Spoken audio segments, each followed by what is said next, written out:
Kung akala ho ng mga DDS na yung pagbabanta ng Vice Presidente ay tapos na dahil wala tayong naririnig sa NBI ng follow-up no? Siguro merong inaayos lang, pinag-aaralan nilang maigi pa, no? Dahil nga ang Vice Presidente ay ang daming alibay po. Ang daming alibay, mga kababayan, doon lang po sa pag-attend ng investigasyon sa NBI.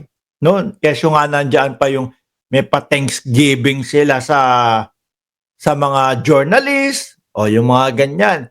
Kesyo meron silang mga gagawing mga meeting kaya hindi makakapunta doon sa NBI.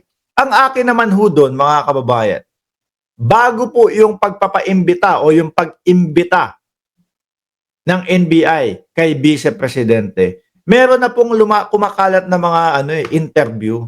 Yung mga yung nasa parking lot si BP, hinahabol ng interviewer, ano po masasabi niyo diyan, ma'am, doon sa inyong sinabi na papapatay si Martin Romualdez, si Ferdinand Marcos Jr. at si First Lady Lisa Marcos. Naalala niyo ho yun, mga kababayan. Sabi niya, lawyer naman ako abogado naman ako. Alam ko yung mga sinasabi ko kung ako ay makakasuhan o hindi. Alam ko na wala. Kumbaga, parang gusto niya ipaalam sa atin na safe siya.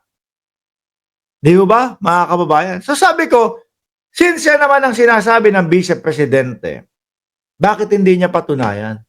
Bakit hindi niya attendan yung NBI? Ako naniniwala ho ako kasi, mga bossing, na alibis lang po nila yung mga yun na sinabi nila, ganito kasi may gagawin kami. No? Meron kaming pa-Thanksgiving party para sa mga journalist.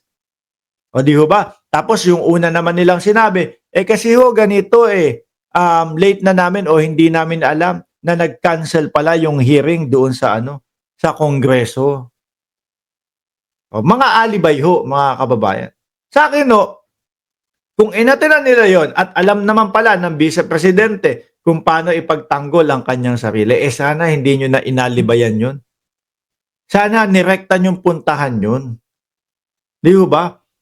Kung talagang naniniwala kayo na walang pagbabanta kayong nabanggit, kung talagang naniniwala kayo, no?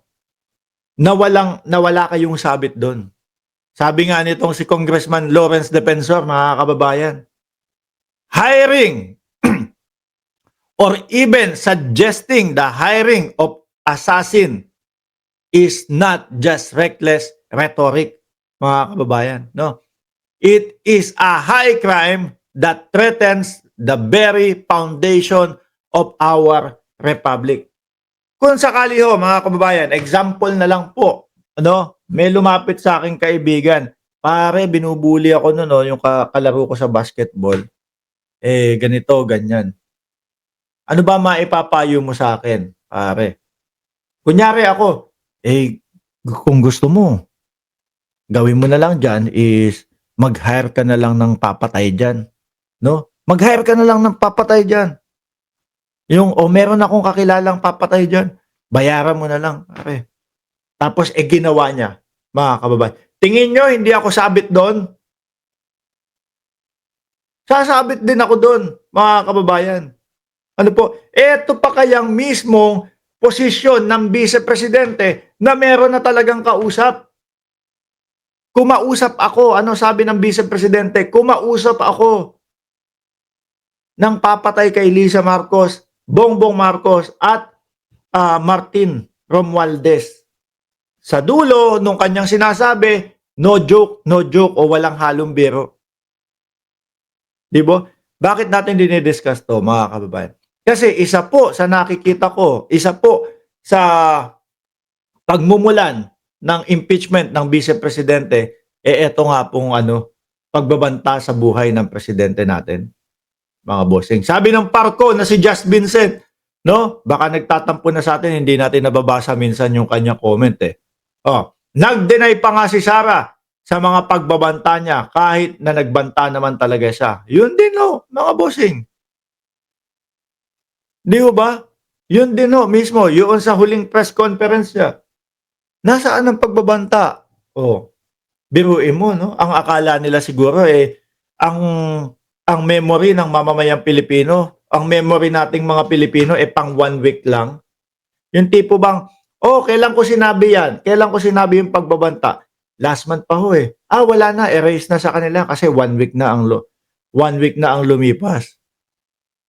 O kaya hindi na nila maaalala na sinabi ko yan. Kaya ang sinabi niya doon sa press conference niya, yung huli ho yung parang pantambayan at pang-inuman lang. Wala daw hong pagbabanta. Sa atin, sa utak natin, fresh na fresh po sa ating lahat yun, mga kababayan. Na galit po ang ating Vice Presidente sa loob ng compound ng Kongreso. Patay ang ilaw. O di ho ba? At meron pa nga nakitang wet packs. Ewan ko kung si Sulaika yung dumadaan sa likod. Fresh na fresh po sa ating lahat yun. Di ba? Mikey Grazi at Dali Babe at M. Skilab. Tuloy. A crime against the president is not merely a personal offense. It is a crime against the Filipino people and a direct assault on national security.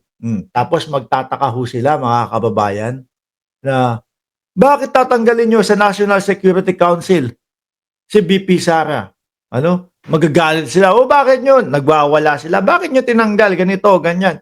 Tapos ang response ng Vice Presidente, ibigay ninyo sa akin ang inyong minutes of the meeting in 24 hours.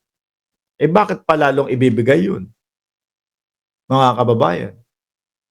Paano kung yung mga nakapaloob doon sa minutes of the meeting, kung paano natin didepensahang maigi ang West Philippine Sea laban sa China?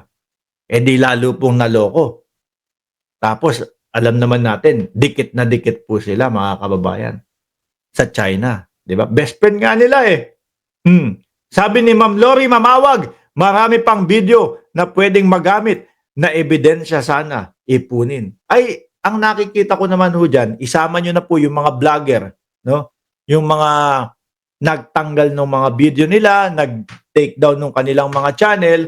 Ang nakikita ko naman ho dyan, mga kababayan, bago pa lang ho nila i-announce, ipapatawag yung mga vlogger na mga nagpe-fake news, at eto pa, bago nila i-announce yung mga investigasyon, etc., na-save na po lahat niyang mga ebidensya na yan. Na-save na po lahat ng video na yan. Tapos sa kanila sasabihin, na-save mo na lahat ng ebidensya, sige, i-announce na natin yung mga pagpapatawag, yung mga pag-iimbestiga sa Vice Presidente about dito sa sinabi niya na pagpapategi sa Pangulo, pinsan ng Pangulo at asawa ng Pangulo. Kaya wala din ho silang ligtas, mga kababayan. Pero kung wala sila, kung kulang-kulang sila, kung nadaanan ng vlog natin yan, nandito ho lahat. Nandito ho lahat sa 1 gig tong computer ko lahat nakasave dyan. Kung anong video ang kailangan nila, pumunta lang sila sa akin. Di ba? Pumunta lang sila sa amin. Kasi kami, mga kababayan, importante sa aming sinesave namin lahat yung mga kagaya niyan, yung mga ginagamit naming mga materials, pati po, yung vlog naman natin nasa YouTube, kayang-kaya namin kuhanin no? Pag sinabi sa akin ni Marcoleta, nagkaharap kami, bakit mo ako nasabing sinungaling? Sabi mo doon sa rally ng INC, hindi pinapatawag yung mga chief PNP. Ipe-play ko pa yun. Kung sakaling ipapatawag ako sa Kongreso. Di ba? Kompleto rekado kami, hindi namin binubura yan, mga kababayan. Nandito po, nakasave sa amin lahat. Kung sakali may maghabla sa akin, si Mark Ramos, iahabla ko. Kasi ganito, ganyan. Meron akong, dito ko po binasi yan. No? Base po sa balita ng ABS-CBN, balita ng GMA na ganito, ganyan, ganyan, ganyan. Kompleto kami dyan. Sabi ni Luke Channel Vlog, nag-press con pero nagkwento lang si BP Sara. Mas masakit daw maiwanan ng kasintahan kaysa ma-impeach. Jail is coming. Biruin nyo yun, mga kababayan. Ano po? Biruin nyo yun, mga kababayan, ha? Usapang ikabubuti ng Pilipinas. Pero parang wala. Gusto ipakita sa atin, wala yan, mani-mani lang kayo sa akin. Di ba?